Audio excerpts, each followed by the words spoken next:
the first part of the final trial of this recipe for Turnabout.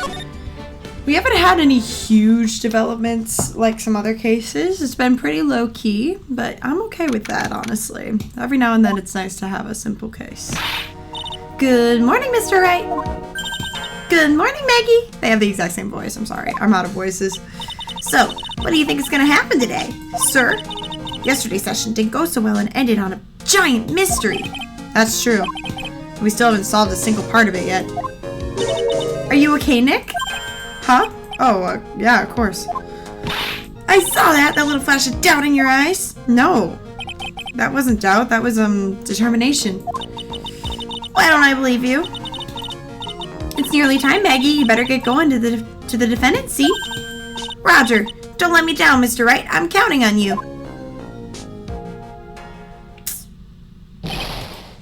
Hey, pal. Gumshoe.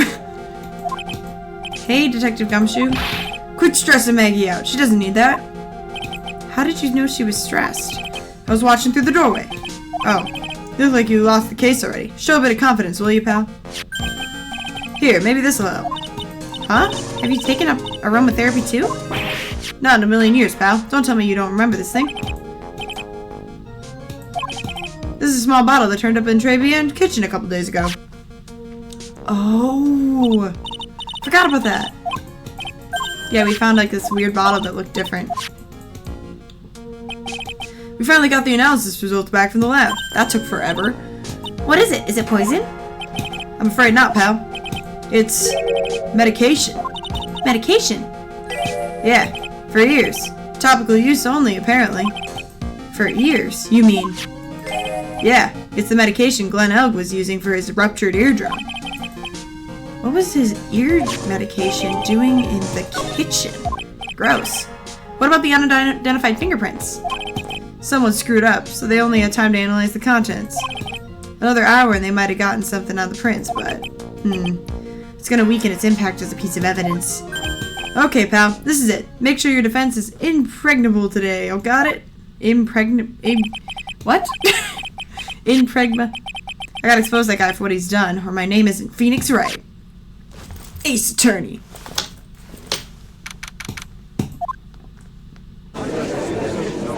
Hello, Mr. Gutto. Court is now in session. The defense is ready, Your Honor. I forgot my coffee cup again. Ready and waiting as always, Your Honor. Very good. Then we'll get underway at once. Yesterday we heard the testimony of Mr. Victor Kudo. He claims to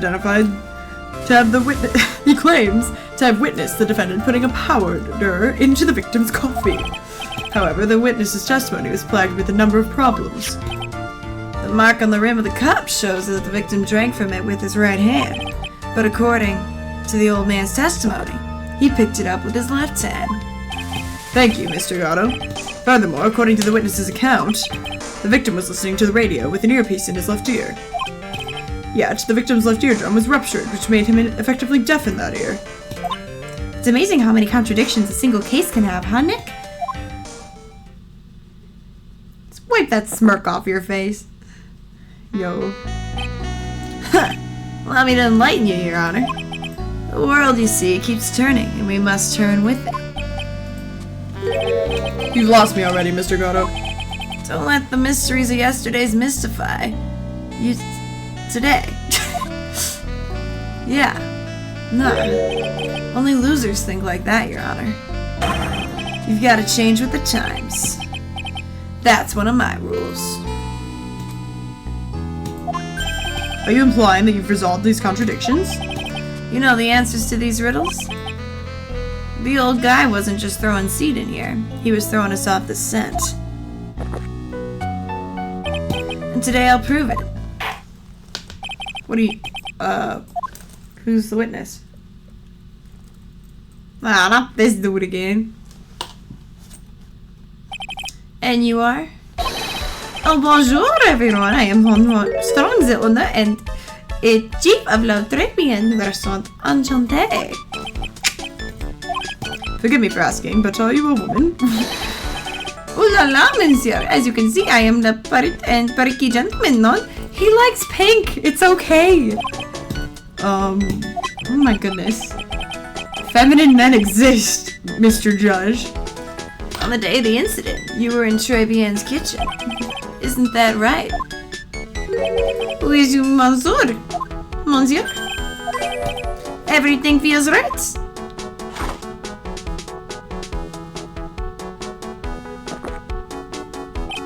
Huh. Wow, he's totally unfazed. Doesn't anything intimidate this guy? Very well, your testimony, please, witness. Please tell the court what happened on the day at Trebian. Oui, volunteers? Volunteers? I don't know French. I'm sorry. I barely know English. When it all happened, there were 2 customers in my restaurant. I remember I was experimenting with the new art deco at that day. Like having a large mirror between the tables, for example. Oui, perhaps that is what the old man was looking at. Look up the earpiece and the glasses. It would have seen everything in reverse, no? Oh, that doesn't make any sense. A mirror? Oui, un grand mirror. La most enormous mirror.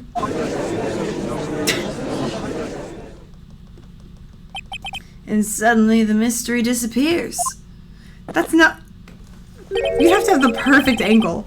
Like I said, the world keeps turning, so roll with it. That would explain the coffee cup and the earpiece conundrum. The mirror would have made everything appear back to front. What the heck? It's way too early in the morning for this to be happening to me. Now then, Mr. Wright, your cross-examination, if you will. Hello, sir.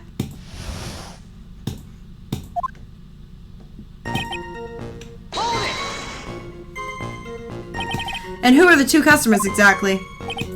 Of course. The young man who dies. And the other, not so young man. You were referring to yesterday's witness, I presume. What about the other man?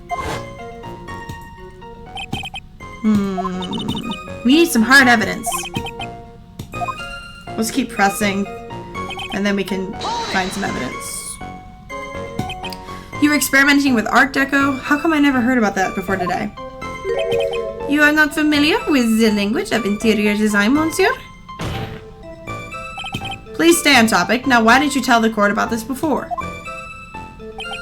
But I did, just a few moments ago.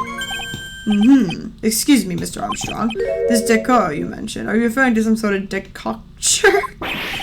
No, Art Deco. It's a style of design. Art decor. Decor. He's talking about interior design. Walls, ceilings, carpets, that kind of thing. Ah, yes, of course. That's decor.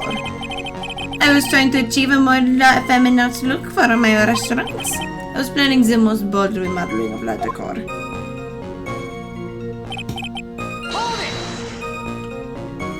How big of a mirror are we talking about here? What?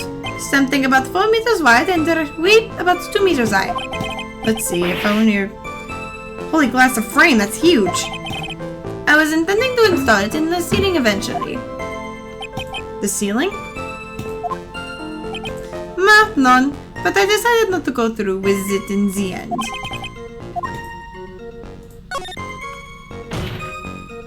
If you really had such a large mirror in the restaurant, someone would have noticed it. But there's nothing about a mirror in Mr. Kudo or Maggie Bird's testimonies. But... Objection! You didn't ask, right? You only have yourself to blame for such sloppy work. What? A mirror was delivered to Trevian on the day before the incident. Really? As Mr. Armstrong testified, he was carrying out some design changes. And as it turns out, he didn't actually use the mirror in the end. This just doesn't add up. Even a mirror, if a mirror was delivered, it doesn't prove that it was in the restaurant on the day of the crime. Huh. If you want to doubt someone, try look in the mirror. I'm sure the person looking back at you would be dubious enough.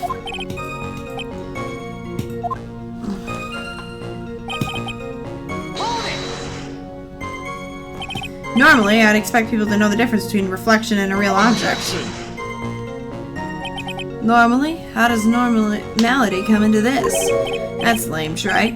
Even for you. Huh? You trying to say that if something isn't normal, it isn't possible? Is that it? Where does that leave the porky-headed lawyer and the top-notch chick over there? And the ungodly cool guy with the mask over here? Well, try.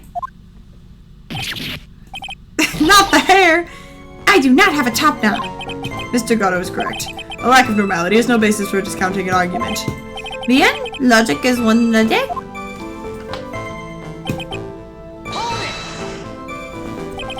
Everything? He would have seen everything in reverse. Wait? Hey, Nick. We should take a second and think about what old Seedy said in his testimony. The boy's wearing the earpiece on the same side as the green lens of his specs. No question.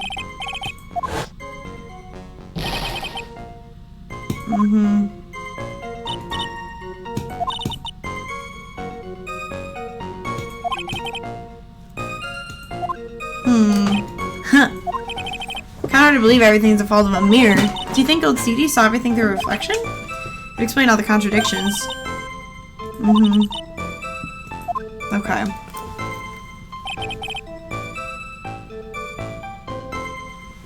Let me save here. I think we'll bring up Maggie's testimony. Yeah?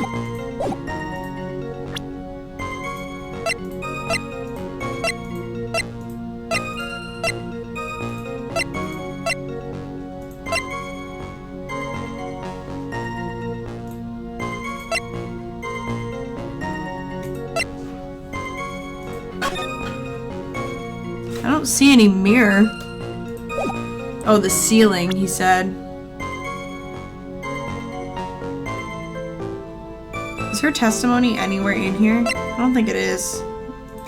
Okay, well, let's try,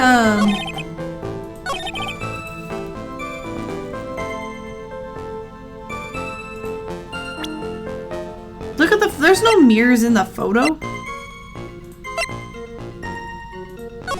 There's no mirror, bro.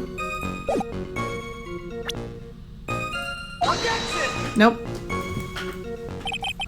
Really? Okay, wait. Ah. Shoot, I clicked the wrong thing. That's fine. Oh, shoot. Load this one. Wrong one. I'm like, well, this is the wrong case. That was crazy. Okay. Sie tut customers. I remember experimenting.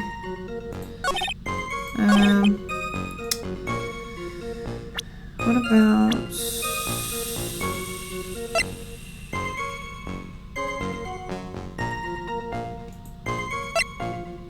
this guy? Really? Okay, fine. We'll play your way.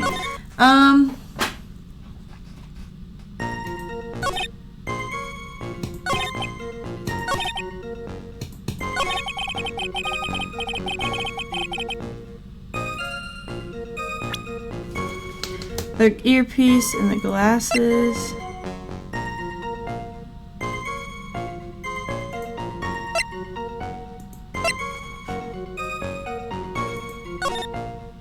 Cup, the earpiece, the glasses. What about the vase? Where's his testimony? There's so many things.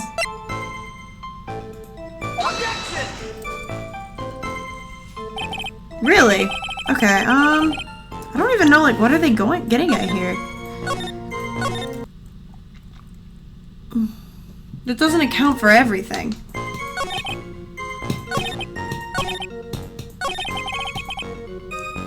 Cup, earpiece, glasses. There was something else though, wasn't there?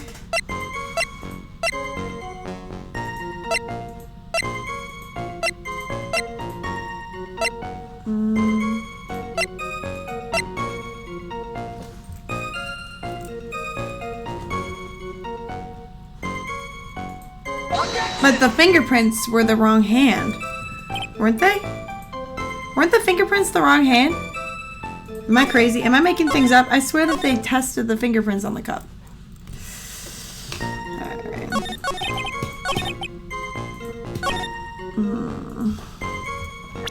There's evidence, though, isn't there? Let me think.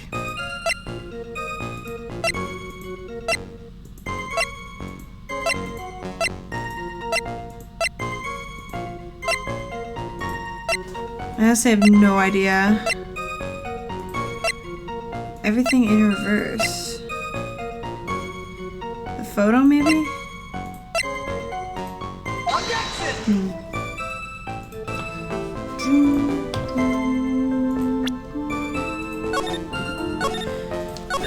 It's the last statement. And then...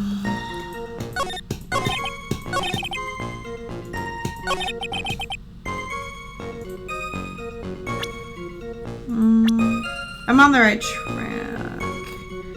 Glenn... I don't know. Let's just... This is what it... I had to look it up. I was so confused. So, this is what it said to do. I'm not sure what this proves, though. The coffee cup, the earpiece, and the HMD. Let's think back over Mr. Kudo's testimony, shall we? What is he getting at? An earpiece on the same side? Oh! It's not the same side. It is the same side. On the left side. Uh-huh. Uh-huh. What? Mr. Kudo really did see everything in a mirror. Why is it the HMD is now on the wrong side of his head? Oh. Yeah, I guess.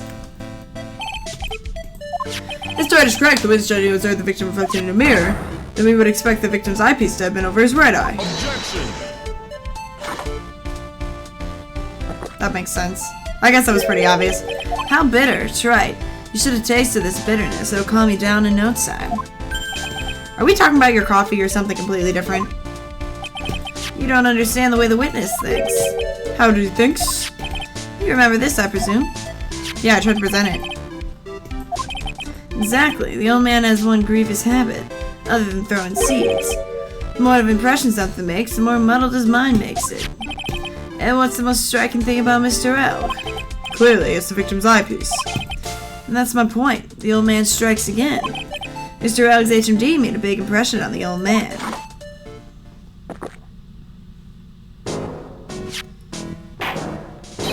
I saw the earpiece and those newfangled spectacles he was wearing. Oh yes, they were both on his left ear, do you hear? His left ear. Huh. Well, Trey. That's the worst, but best impression of Kudo ever. Wow, I really thought he was old seedy for a minute there. I didn't even give him an impression. God, it was good. Enough. I must agree that yesterday's witness was irresponsibly rash in much of his testimony. Bad luck, Nick. Looks like the boil of a contradiction you found is just a rash. A mirror can't be beaten by a handful of seeds, nor can it lie. So, what exactly was the old man looking at? Fill us in, Mr. Armstrong. Go on, tell the court we're all ears. Oui, oui. I can explain, please, if you would look at the plans of the restaurant.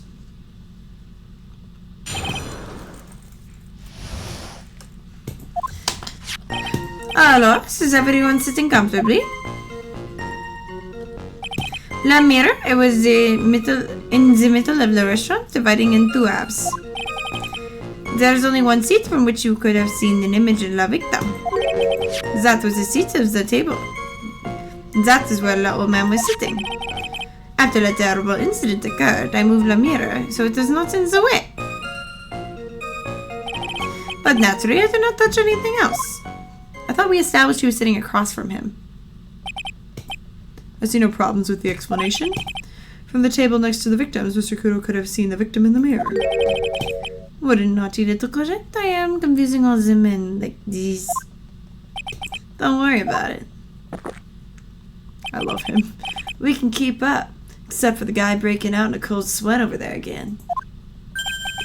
Ah, I hate that guy. I love him.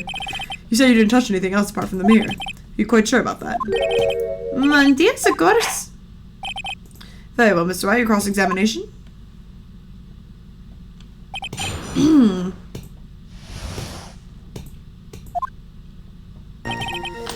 Okay.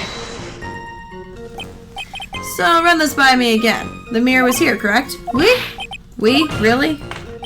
Because I know if I were you, I wouldn't put a mirror there. It'd be in the way. Look who's talking, Trey. Huh? You're obstructing my view, among other things. But this is my seat in the courtroom. Trebian's charm is that it gives you the impression that you're the only customer. Temporarily placing a mirror in that spot would hardly be in the way. Unlike you, Trey. I tell you, Monsieur, the mirror was there in the middle of the restaurant. It's so random. There's only one seat. There was something. Where would that be? Oh la la, look how you lean towards me. I always attract the younger boys. Maybe I should keep you in suspense a little longer. Mr. Armstrong, tell the court what you know at once. I attract the older ones too. You know, handsome. Shall I tease you too? Afraid I'd seen a very hot someone, so I'm afraid you'll be waiting for a long time. I'm already seeing someone. He's dating my old girlfriend. He's dating my old girlfriend. I'm calling it out. Or he's dating Edgeworth. But she has a mocha cream skin and cappuccino perfume. Bien, though, there was only one seat from which you could have seen.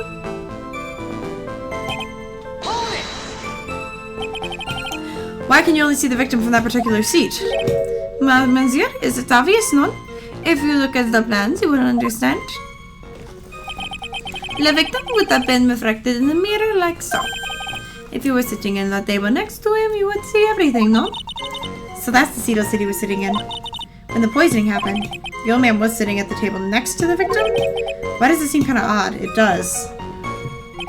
After a terrible incident occurred, I moved the mirror so it's not in the way. Did you move the mirror while Mr. Kudo was off calling the police? Oui, exactamente. I carried it out of the restaurant then. You moved a huge mirror like that all by yourself. What can I say? I know how to pick things up, handsome. Carol actually laughed at something. Well, give the witness's physique. I suppose it's possible. Did you move anything else in the crime scene? It looked like the obliging type, none. Are you sure about that? I touched nothing except the mirror. Mr. Wright, is this something the witnesses said at the matched crime scene? Suffering from a case of heartburn, right? Oh, I have just this thing for that. An oil with golden myrrh and frankincense. Add a few drops to your coffee and full enjoy.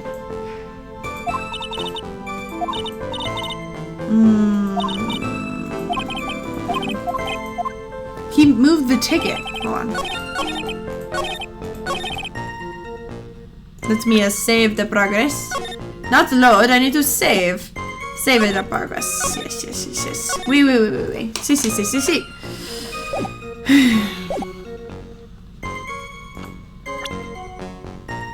You got the lottery tickets. You silly man.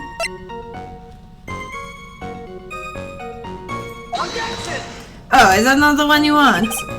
Are we ignoring the fact that this man took one of the victim's lottery tickets? Even if it was not a winning one, he still moved a lottery ticket. You little turd.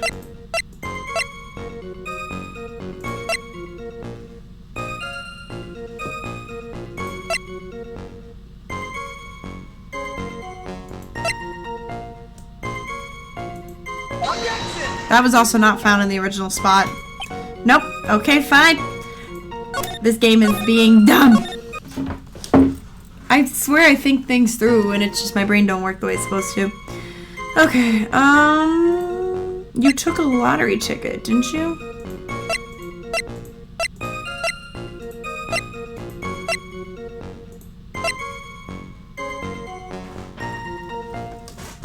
There's so much evidence, I can't.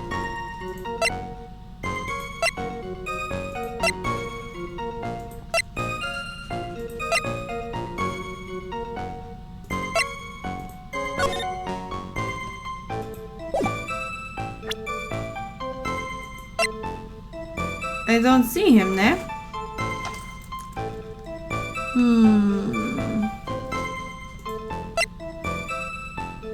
I don't know.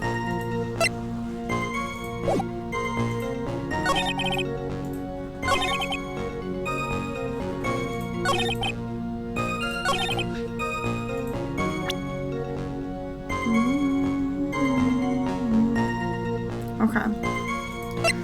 Did I have anything saying otherwise? I don't... Okay, damn. Let me think.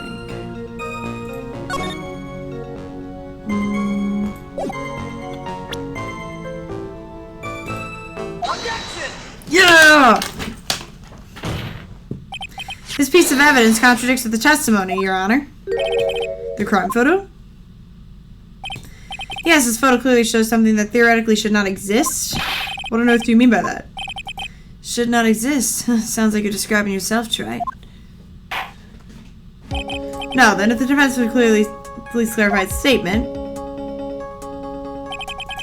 What's something that should not exist? There's tableware on this side. Also, look at this. There's the thing's not broken.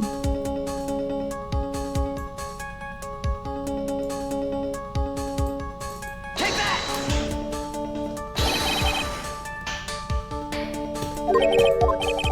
With false connections of the witness testimony. Your Honor, I'm telling you that there should be no vase on this table. Because it very clearly contradicts with this piece of evidence! Because the vase should be broken! Duh! Oh my goodness! I'm so smart! Mr. Kudo broke the vase that was on the table where he was sitting. And yet, as the court can see, there is an unbroken vase on the table next to the victim. Why? Because Mr. Kudo was not in fact sitting at the table next to the victim at all. Objection! Don't be an idiot, Trite. That's impossible. That seat's the only one Kudo could have seen the victim's reflection from. Exactly. There's only one conclusion we can draw from this contradiction. There was no mirror in Trevian that day. Your testimony, Mr. Armstrong, is an elaborate lie. Objection!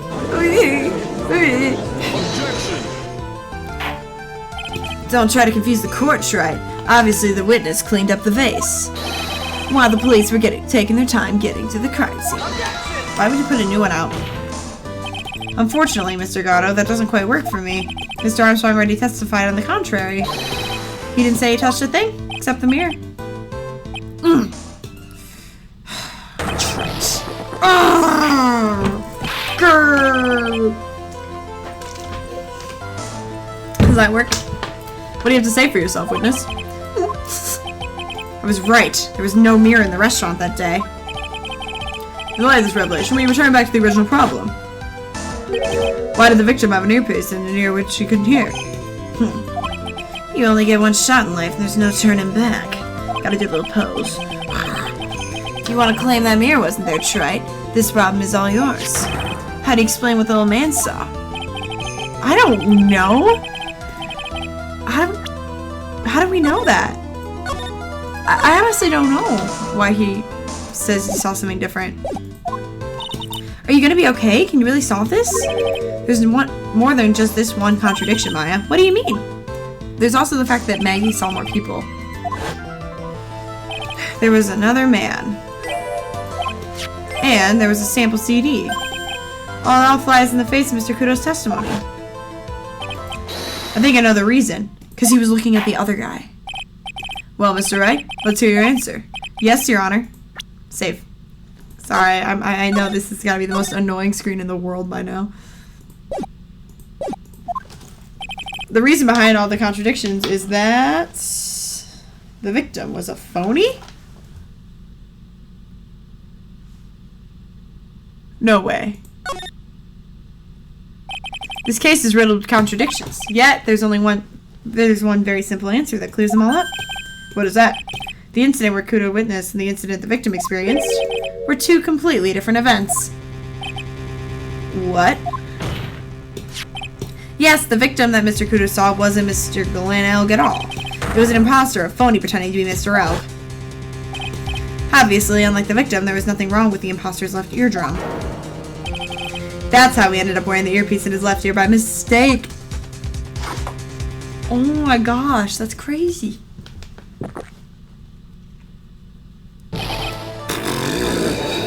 Spit take. Settle down or I'll clear the courtroom. Quiet, Gramps. Why don't you clear out of here, huh? What did you say? Try. Are you trying to say that Mr. Kudo saw was a setup? Yes. Someone pretended to be Miss Glenelg and acted out of the whole coffee poisoning, off the express purpose of creating a witness out of one Mr. Victor Kudo. Objection! Get real, Trek. Why would anyone want to do that? Isn't it obvious? The thing Mr. Kudo was most insistent about in his testimony was... The servant girl brought him a Javachino. She put something in it. That's the servant, yeah. Sorry to believe, but... There was one and only one reason to show Mr. Kudo this fake poisoning.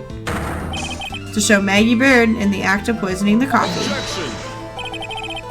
You insinuating the waitress in the old man's story was a fake as well? It's true there were no other customers in the restaurant at the time, but... It's also true that the chef was there. He would have noticed what was happening. That's right, well, witness. Your restaurant really was at the scene of such theatrics. You would have known about it, correct? Oh la la. This is most difficult for me. No, it's quite simple. All you have to do is testify. You are under oath, after all. Was there, in fact, a phony at Trebian that day? The defense demands that Mr. Armstrong tell the whole truth about what happened. Good try. Accurately explain it. Oui. It's just a happy little man. La victim, Monsieur Egg, he came to my restaurant alone. I remember the old man arrived not long after him. There were no other customers. When he got already won the lottery, Mon Erg became very excited. It was approximately 5 minutes later that the blood poisoning incident occurred. No, there was no time for a phony to do the acting. Suspicious. There was no mirror at all? No, the man pardon, forgive me, Your Honor. I lied because I wanted this mess to be cleared up quickly. What you have just done is commit perjury, Mr. Armstrong, which has no actual consequences in this universe. Oui. For now, we will hear your cross-examination.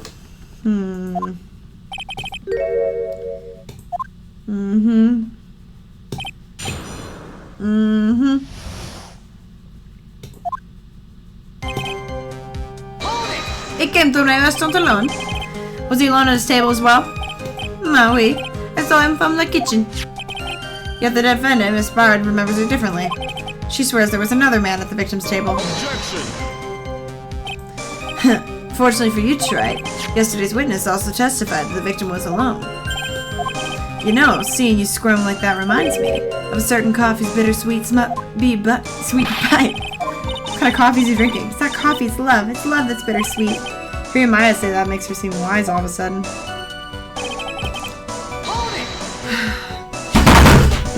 1 second! Cop's trying to arrest me again. Jeez. Alright. It comes often for my special coffee. I drank your coffee once, Mr. Armstrong. It's special, I'll give you that. It's worth a sip just for the experience. Oh, you make me so happy, monsieur. You most welcome any time. I said it was worth 1 sip and nothing more. So, old Mr. Kudo arrived at the restaurant around the same time as the victim. Maybe I should ask more about his arrival. Out of curiosity, what time was it when Mr. Kudo arrived? Oh no, I cannot remember, monsieur. I believe you were told by a witness yesterday.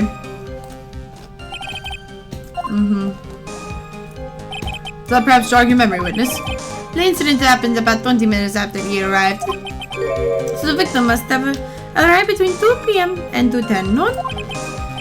Just after 2, huh? Thank you for your help in jogging my memory, monsieur. You are wonderful. I can't just sit here all the time and do nothing now, can I?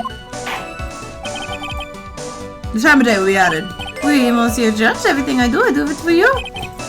Merci bien. That's French, isn't it? He's even humming a song. Jeez.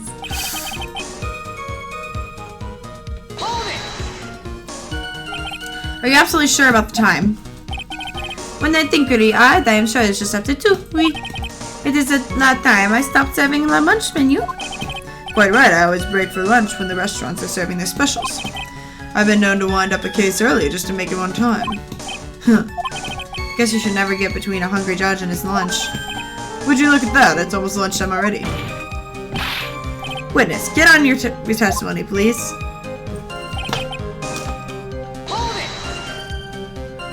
So your only customers were Mr. Kudo and the victim? Objection! How many times do you need to ask the same thing, Troy? You'd never catch me drinking the same blend twice. Huh? Who doesn't drink the same— what? That's crazy. You're trying to establish the presence of a phony victim in the restaurant, but you're wasting your time. You can't grind birdseed and make coffee if you catch my drift. This crime scene being fake is crazy.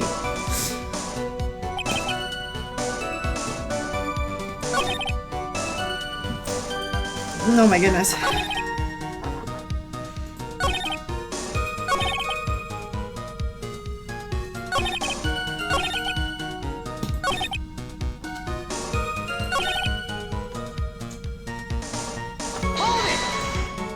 The time's important. You counted bleach as soon as the incident occurred? I asked little man to got enough payphone. By your own arguments, right? The purpose of this phony victim's performance was so the old man would see it. In other words, once the incident occurred, this opportunity would completely disappear. Indeed. Bien, it seems the shadow of the doubt has been lifted, n'est-ce pas?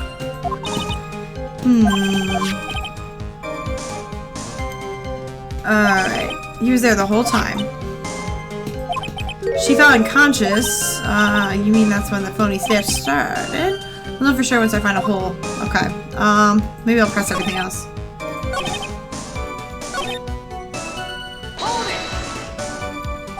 Did you see him? No, I was in the kitchen, but I heard him. I remember I'm shouting, yes, $500,000. Presumably, the defendant heard that too then, correct? Maggie, she looked like a poor little frightened dove. What about Mr. Kudo? Hello, man choked on some bird seeds that got stuck in his throat. Seems we now have yet another incident on our hands.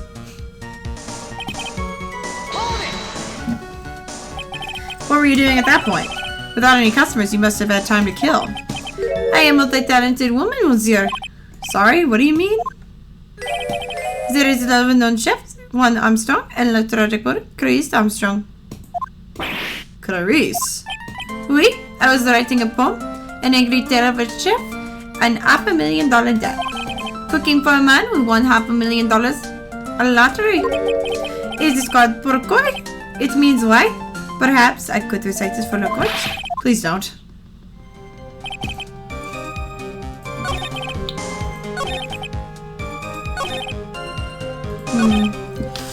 Let me save the progress.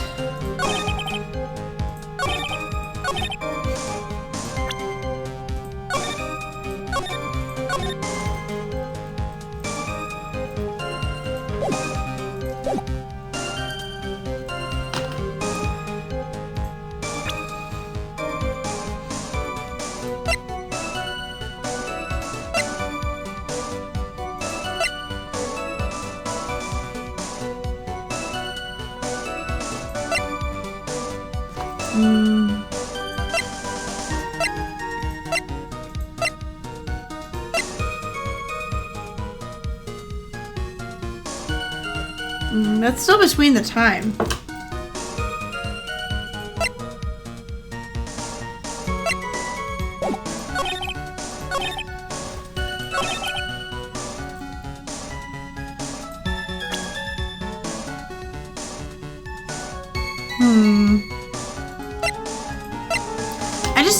What's the contradiction?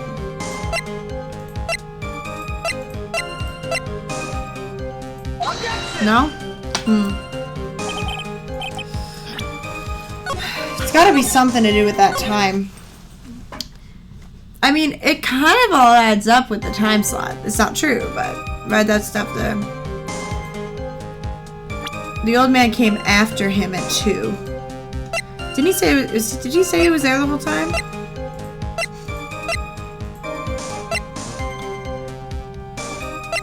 None of this is important yet. This is gonna be a long case. Okay. Crime photo. Is there a clock here? No clock. Okay.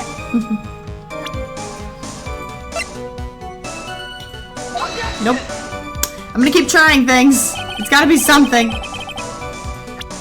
Oh my goodness. Okay.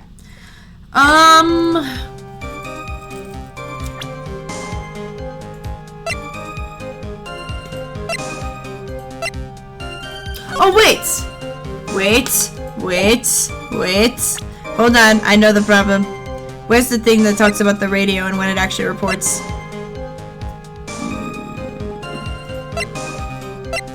Is it farther front? It's somewhere in here.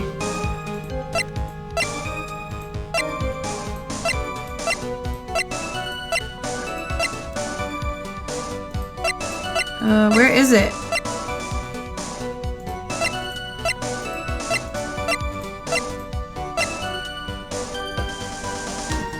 Yep. Hey! Okay. I'm so smart. It just took me a minute. I'm afraid I finally got you, Mr. Armstrong. Click. What do you mean? At the time in question, the victim was listening to the radio with his earpiece. The show he was listening to was Millionaire Radio. Each week they announced the winning numbers of the $500,000 lottery ticket. Oui, that must be the showman Eric was listening to. I can't see any problems. I wonder. You say the victim arrives at your restaurant after 2, correct?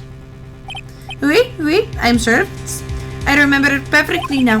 I know it was that time because I had just finished serving them at lunch menu. Get to the point, right, if you have one. That show is broadcast live at 1:30. It claims to be the most thrilling 10 minutes of your life. It's on the air at 1:30. Now suppose the victim had made that noise when it announced he had won. Yet, I don't believe his cry of joy could have been heard after 2 p.m. Because the show had already finished more than 30 minutes earlier by that point in time. No! This victim we've been told about has nothing to do but the impossible. What? Did I just read? Listening to the radio with a ruptured eardrum, catching a show that was already over, there's only one conclusion you can draw from these facts. The victim was an imposter acting out the poison 30 minutes after the real murder. Yes, there were 2 Glen Elgs in Trebian that day. The real Glen Elk, now dead, having been poisoned by the real killer, and the phony Glen Elk, acting out the events for Mr. Kudo the witness. It certainly seems that way. I mean, if it wasn't the case, how could you explain the time discrepancy? Quite a performance, Stride. You were almost on a roll. But sadly, you lack the rock-hard foundation of rhythm to build your song. What is this, Music Theory 101? Let's recap. Quoting your imaginative theory, it's now just after 2 p.m. The phony elk is performing a play for the benefit of Mr. Kudo. How do you explain then where the real Glen Elg is? I don't believe I have to spell that out, however, the real Glen Elg was already dead. That's certainly the obvious conclusion. Thank you, Troy. That's exactly what I was hoping you would say. What?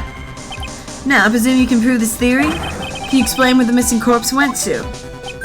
The missing corpse? According to the old man's testimony, there's only one other customer there. That customer was phony Glen Elg. Where did the killer hide the body of the real victim?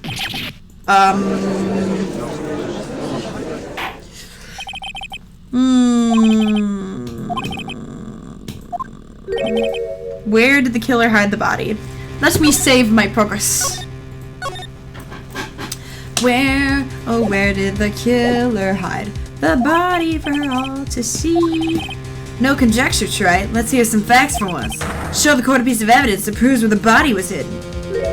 Evidence? What's with the intense expression? I thought I had him. But he's turned it all around. Alright.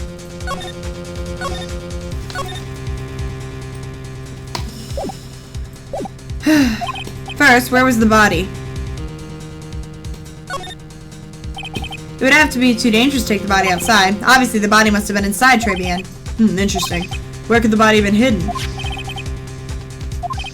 Sure, Your Honor.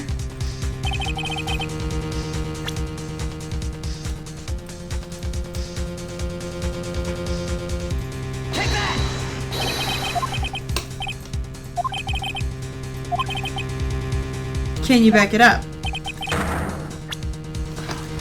Oh! Because this thing was in there. Oh, let's go! Take it, punk. Mr. Armstrong, do you recognize this bottle? No. I had never seen that ugly bottle before in my life. Where was that bottle found, Mr. Wright? Interestingly enough, Your Honor, it was found in the kitchen of Très Bien. Eh? Quick? Why don't I ever use these bottles for aromatherapy oils? But this bottle doesn't contain aromatherapy oil, Mr. Armstrong. No, it contains medication. What kind? I'm sure everyone remembers, don't they? That Mr. Elk visited a doctor and was given medication. You can't be serious. The defense had the contents of the bottle analyzed, and I have the lab results here. The contents of the bottle match the prescription that was given to Mr. Elk. Glenn Elk's murderer hid the body in the restaurant kitchen, at which time this bottle fell out of the victim's pocket. Mr. Armstrong, when the incident occurred, didn't you say you were in the kitchen? Yes, you know what I'm about to say. It was you who hid the victim's body. You did a fine job pretending to defend my client, Maggie Beard, however. You were setting her up to take the fall behind the poor girl's back. No. Order! This is an extraordinary development. Witness, did you murder Mr. Glenn Elk? Never. I could not do such a horrible thing.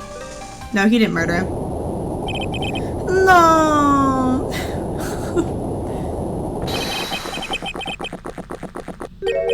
Mr. Gatto. How is there still coffee left? The bitterness. Every time I get lied to, I always down a mug of coffee. That's one of my rules. Do you have the slightest idea how many cups you've had by now? And I like to do the same to the person who lied to me. I like to take them down with my empty cup. Listen up, chef. How about a brand new flavor in your ear, my H-deficit friend? They would demand pardon, please. You must hear me out. It is a trap. Listen to me, por favor. Yo hablo español. Mr. Armstrong and por favor is Spanish. I'm only gonna ask you once. Did you do it? No. Absolutely not. I simply... Let's hear it. You've got one shot, right, Gramps? Witness, the court will permit you the chance to make one final statement. If you lie under oath, Mr. Gatto's coffee mug awaits you, as does my gavel. Oui, it is clear. What do they always say in the movies? I've got a bad feeling. He didn't kill him. He just helped hide the body.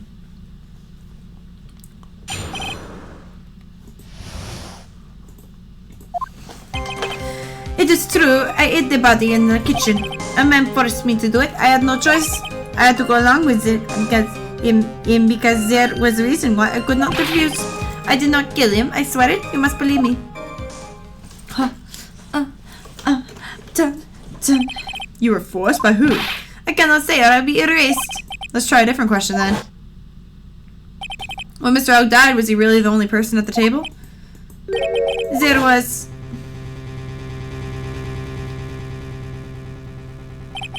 There was another man. I knew it. Maggie was telling the truth. You may cross-examine now. Break this guy. Get him to tell us the name of the real killer. We already know the real killer.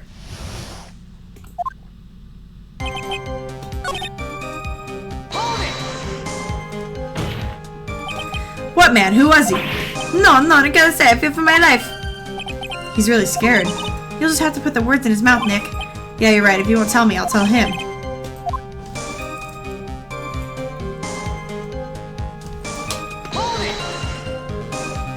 And what reason would that be? You know, monsieur. Yes? Surely you cannot expect a young maiden to talk about such an embarrassment. A maiden? You're a bit... What? But too male. I can't finish cross-examination without establishing his reason. I'll just prove it with evidence. Okay. Save. Alright, so first we'll present the guy.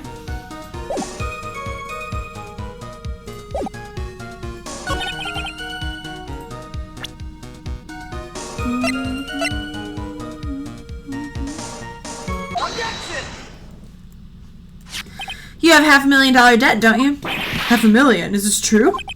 Oui, je suis so. I was weak about the money. Hey, mamma mia. Mamma mia, mamma mia. This is Mr. Armstrong's Achilles heel. And that's why you couldn't refuse anything he asked of this man. Oh, the guy.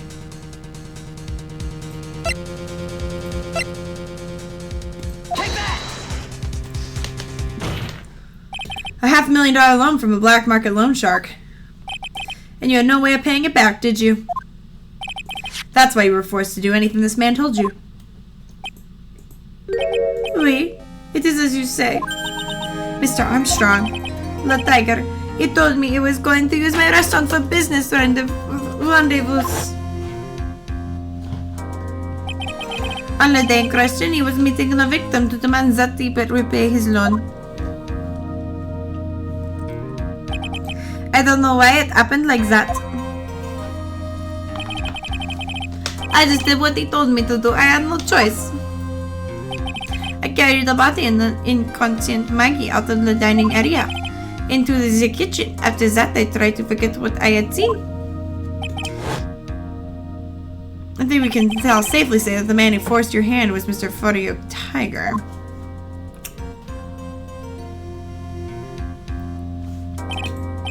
I do have one further question for you, Mr. Armstrong. The poison in the lottery ticket that were found in the defendant's apron pocket. Was that your doing? No, I had nothing. I knew nothing about that. Making it look like it was Maggie who had done it. I was not. It was despicable. Mr. Gatto, you will summon this Furry Tiger as a witness. I doubt that can be arranged today, so we will adjourn for now. Proceedings will continue tomorrow. 30 minutes. What? The trial will go on. I'll see to it myself. I need half an hour to get that guy on the stand, not a minute more. How the? Don't sit back and relax yet, Trite. No one knows if that chef is really telling the truth or not. This trial could still go either way. Very well, your request is granted, Mr. Gatto. We'll resume once again once Mr. Tiger is ready to take the stand. Till then, court is adjourned for 30-minute recess. That's wild. Okay, well, join us for the epic conclusion whenever I decide to post the next video.